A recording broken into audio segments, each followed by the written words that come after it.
Bonjour à tous, je suis ravie de vous retrouver pour ce nouvel épisode de l'Infiltré du dimanche et on a choisi un jolichon bien vert pour vous énoncer le programme de l'émission. Direction sans plus attendre Arnage sur le lac de la Gemmerie pour la randonnée pédestre qui, vous le verrez, a quelques allures d'une chasse au trésor. Ensuite direction Le Mans pour le championnat de France de kinball. Souvenez-vous, c'est ce sport avec un énorme ballon noir. Ensuite direction Saint-Jean-des-Échelles, petite commune à l'est de la Sarthe pour dicter à la ferme dans le cadre du festival Tout Feu, Tout Flamme. Et nous terminerons au Mans au lycée Montesquieu pour le Florilège choral. C'est parti.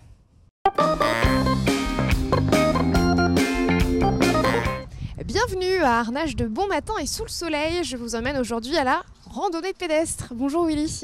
Bonjour Mylène. Comment ça va ? Très bien, sous le beau temps, donc tout va bien. Ça c'est une bonne chose pour commencer une bonne journée de randonnée. Tout à fait, ouais. On a eu de la chance, on hésitait un petit peu, on n'était pas très confiant au niveau météo et finalement on a de bonnes conditions, donc c'est super. Oui, puisque c'est une randonnée qui s'étend entre 5 et 10 km, donc valait mieux que ce soit plutôt sec là-haut aujourd'hui. Ouais, exactement, l'an passé on avait eu du vent, de la pluie, des conditions un peu dantesques, mais là on a de la chance. C'est pas la première édition. Non, tout à fait. Et là ici à Arnage, c'est la deuxième année où on vient. Il y a eu un bon succès l'année dernière ? Oui, on avait à peu près, malgré le mauvais temps, 70 équipes. Ah ouais, quand même. Équipe, donc il y a toujours plusieurs personnes. Il y a un nombre limité justement de participants ? Non, tout à fait. Les équipes peuvent faire de 1 personne à 5, 6 personnes. Il n'y a pas de limite. Ouais, c'est large et justement, on va le voir juste après. On l'a pas dit, on est à la Gemmerie ce matin et c'est un petit peu humide un peu partout. Il y a eu de la neige cette semaine, vous avez pu le voir à la maison. Et c'est ce qui fait que voilà, on est sur une randonnée pédestre limite bootcamp sur quelques aspects. Ouais, effectivement, il y a pas mal de boue, mais ça met un petit peu de charme à l'épreuve, donc c'est sympa. Oui, voilà. La mission, ça va être quand même de pouvoir aller vous présenter ce petit monde et se déplacer sans tomber pour ne pas finir dans le bêtisier de l'émission. Hop là. Alors, voilà, dans le lieu de départ et aussi le lieu d'arrivée, c'est le ravitaillement. Ouais. C'est ça, voilà. En fait, là, c'est la zone de départ où les concurrents viennent récupérer leurs doigts et leurs cartes. Et après, ils partent sur les différents parcours, soit le 5 km, soit le 10 km. Vous avez dit leurs doigts ? Alors en fait, oui, effectivement, là c'est type chasse au trésor et en fait il y a des balises qui sont sur le terrain, donc c'est des petits boîtiers électroniques et les concurrents ont un petit doigt en plastique et en fait quand ils mettent le doigt dans le boîtier, ça fait un petit bip bip, une petite lumière pour prouver qu'ils sont passés par le boîtier. Vous pouvez me montrer à quoi ça ressemble ? Alors on va les voir là-bas. C'est là, ouais ? On vous suit alors. Puis on ira voir tout le monde après. Une balise d'arrivée qui sert également de zone de transition entre le 5 km et le 10 km. D'accord, c'est sur la base du volontariat. On choisit le 5 ou le 10 ? Effectivement, on choisit, puis on peut en cours de route se dire finalement je vais rallonger, je vais prolonger mon effort. D'accord, ouais, on peut faire comme on veut, tout simplement. Peut-être que votre collègue il aurait pu nous montrer. Venez ! Alors, il est timide, c'est pas grave. C'est un grand timide. Donc ça c'est le boîtier intermédiaire donc, entre les deux parcours. Et quand les concurrents, les concurrents arrivent avec leurs petits doigts, c'est un doigt en plastique qui vient de biper là-dedans. Ça fait un petit bip bip, une petite lumière. Ça fait une petite décharge électrique ou non. Ça fait pas mal. On n'est pas sous la torture. D'accord. Et en fait à l'arrivée, c'est le même type de boîtier sur lequel est marqué arrivée et puis ils viennent pointer celui-ci. Donc là, c'est pour l'arrivée finale. C'est chouette ce dispositif. Et vous avez mis ça partout sur toutes les balises ? Ouais, voilà, en fait sur les deux parcours, la globalité, il y a 67 balises. 67. Donc sur le 5, il y en a 24 et sur le 10 km, il y en a 43. Vous avez dû commencer à les mettre de bonne heure, ces balises, ou comment vous êtes fait pour vous organiser ? En fait, on a créé 6 zones. Et en fait, on est 6 personnes et chacun on avait à peu près une douzaine à placer. Et puis après, ça roule. Donc le programme de la matinée, c'est ça a commencé vers 9h à peu près ? Ouais, les premiers sont partis à 9h et puis là, il y a toujours des gens qui sont inscrits il n'y a pas très très longtemps, qui viennent de partir. Et puis ça arrive. Un flux constant en fait. Exactement, voilà. On vient quand on veut pour participer, on choisit sa course. Alors on peut faire la simulation un petit peu du parcours pour se rendre compte un petit peu de comment les gens participent. On arrive le matin, on choisit son... Il y a deux files, il y a une file des gens qui sont préinscrits et puis des gens qui ne sont pas encore inscrits. C'est sur place. Salut, ça va ? Donc là, on a Bonjour. qui fait l'accueil. D'accord. Bonjour Céline, vous allez bien ? Oui, très bien. Quel est votre rôle ce matin ? Nous, c'est d'accueillir les participants. On leur donne un doigt et après, ils prennent une carte pour aller sur le parcours. Vous me montrez comment ou à quoi ça ressemble ? Ça ressemble à ça. C'est un doigt électronique. Une petite clé USB en fait. Voilà, qui valide qu'ils sont bien passés au bon endroit. Et on met dans la balise. Dans un boîtier, comme ça.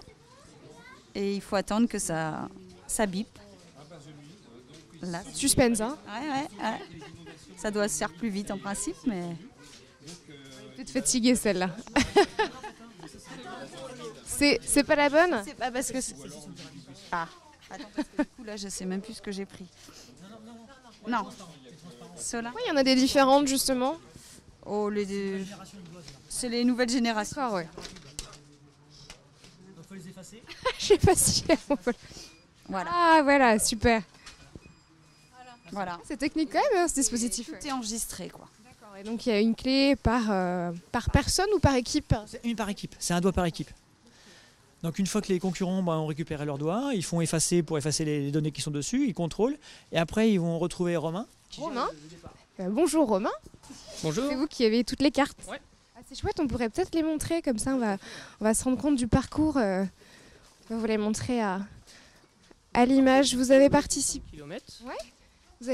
un peu au balisage, je sais pas si ça se dit ça. Ouais, j'ai été poser des balises, ouais. J'ai fait un petit peu toute la zone autour du lac. C'est pas uniquement autour du lac, ça s'étend un petit peu. Ouais, ça s'étend un petit peu dans toute la zone. On évite d'aller trop loin quand même. Mais... Ça fait longtemps que vous faites partie de l'association Azimut 72. Et moi, je débute, je suis le petit nouveau.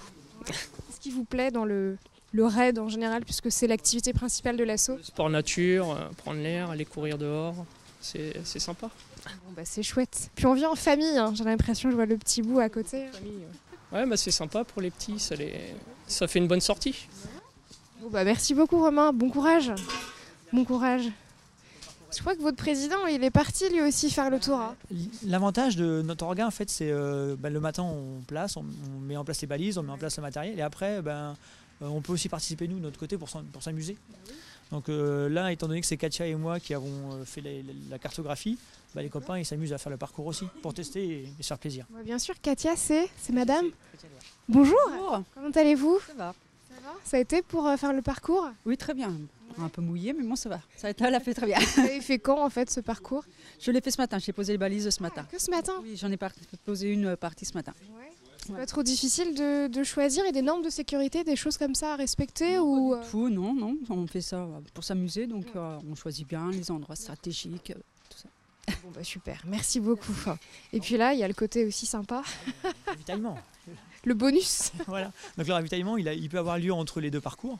En fait, les gens ils peuvent même passer ici, s'arrêter ravitailler, il n'y a pas de souci. Hein. Ah oui, c'est vrai qu'on l'a pas beaucoup encore dit. C'est le parcours, il est libre en fait. On choisit, on n'est pas obligé de suivre les balises dans un ordre ou dans un autre. Et, c'est les concurrents en fait qui font leur itinéraire. Ouais. Donc s'ils sont malins, ils font pas beaucoup de kilomètres. S'ils sont pas très malins, ils font beaucoup de kilomètres.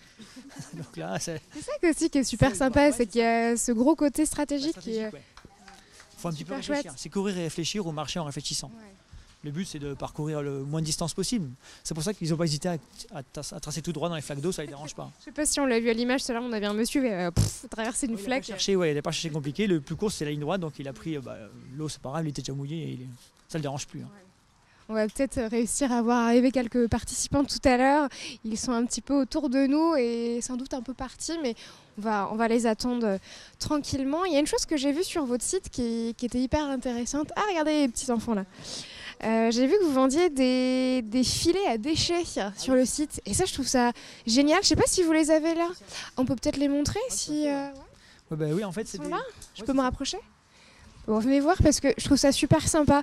Vous vendez ces... On fait un effort et en fait ça s'attache sur les sacs à dos, les camel bags, et en fait ça permet de tout ce qui est barres de céréales une fois consommées ou les tubes de gel, au lieu de les balancer sauvagement dans la nature, l'avantage c'est qu'on peut les stocker dedans. Ça c'est chouette, c'est une bonne initiative. Et puis j'imagine si vous voyez des petits trucs par terre, hop, vous les mettez là-dedans. Ouais, voilà, c'est bien pratique. Souvent on est embarrassé, on ne sait pas où les mettre et puis c'est un petit sac tout simple et c'est bien utile. Ah, je pense qu'on va pouvoir assister à l'arrivée d'une petite famille et ça illustre bien justement l'événement. Les parents l'ont chargé de l'affaire et puis c'est lui qui gère tout là. C'est lui qui gère. T'as terminé? L'arrivée est là. On va le regarder baliser. Pointer l'arrivée et puis pointer. Donc ça plaît beaucoup aux enfants le côté pointage. Ah, c'est chouette ça. Courir avec un but c'est vraiment mieux. Ouais. Bah ouais, on va aller le voir s'il veut bien nous parler. Bonjour. Quels sont vos prénoms? Melvin. Melvin et madame? Christelle. Christelle. Ça vous ennuie si on fait un petit 360 pour voir vos visages? Si vous voulez bien venir avec moi, juste ici. Vous venez d'où? D'Arnage? Non, du Mans. Du Mans? Bon, ça s'est bien passé? Très bien, oui. Vous l'avez fait tous les deux ou c'était juste Melvin? En famille, voilà. Il y a l'autre partie juste là. Voilà. Vous avez fait quelle course? La 5 ou la 10? La 5. La 5. Bon, et qu'est-ce que tu as préféré, Melvin, dans ce parcours? Le tour du lac. Le tour du lac, c'était chouette? Oui. C'était plus facile cette fois-ci, parce que c'est la première qu'on fait de jour. On a commencé. Vous avez déjà fait d'autres courses comme ça? Voilà, 2 de nuit. Waouh, ouais, dis donc. Ça peut être simple de nuit pour les balises. Là, ça nous a semblé un petit peu plus facile, quoi. Voilà, c'est plus Et facile à voir. Le dispositif de pointage comme ça, digital, j'ai envie de dire, vous l'avez déjà rencontré ailleurs? Oui. T'es habitué à ça? Oui. Bon. Et vous êtes venu avec papa et la jeune fille? Voilà.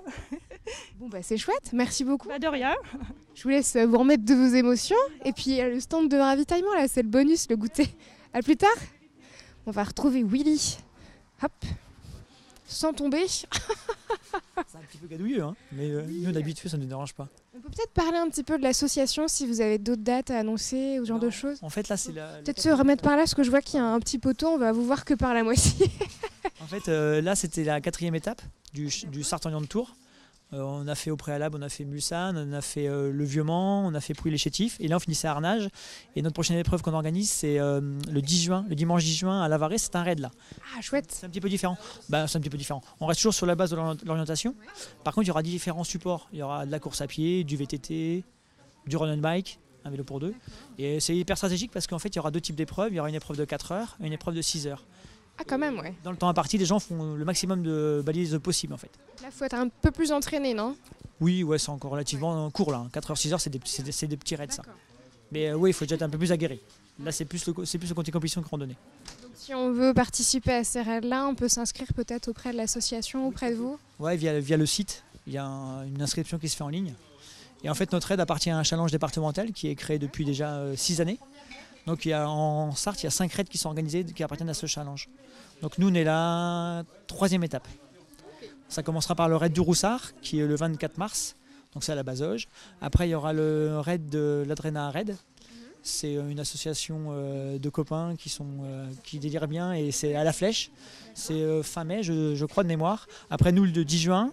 Et après, nous avons les pompiers du Mans qui organisent un raid. Eux, c'est la forêt de Bercé.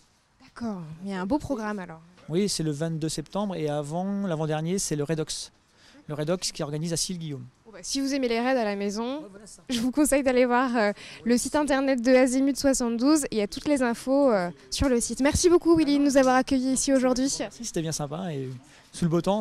Ouais, vous avez vu, on l'avait ramené pour vous. Voilà. On n'a plus qu'à vous prêter une carte et puis vous allez Ouais, je vais changer de chaussures et puis on va y aller. Ce serait pas mal. Ah Samuel. Merci encore. De rien, c'est moi.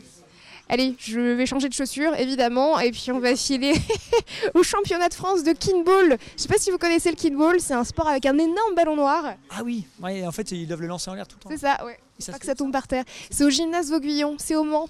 C'est parti.